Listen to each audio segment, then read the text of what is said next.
Kakšni so občutki ob prejemu priznanja?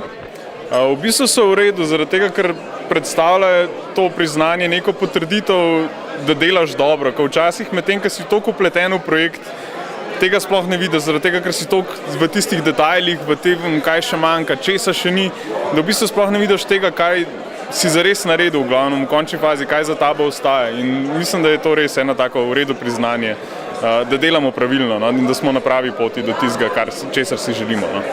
Eden od simbolov mreže z današnje prireditve je tudi sodelovanje. Kako vi ocenjujete sodelovanje znotraj tima, podjetja, z drugimi sodelavci, je to pomembno? Ja, vsekakor je pomembno. Že pri nas v tem projektu, v tem primeru sta bili v bistvu povezani dve podjetji, ki sta sodelovali zelo tesno, se pravi Akron in Razvojni center Jesenice. Na drugi strani smo pa zaradi modernizacije mogli sodelovati z vsemi temi podizvajalci oziroma dobavitelji opreme, kar je zelo naporno, zelo veliko časa ti pobere, pa zelo veliko energije, se pravi, da je komunikacija pravilna. In v končni fazi tudi samo ogrodje je bilo zamenjeno v 32 dneh, kar je glede na že na samo velikost ogrodja res dober rezultat. No. Kaj vam pomeni biti inovativen?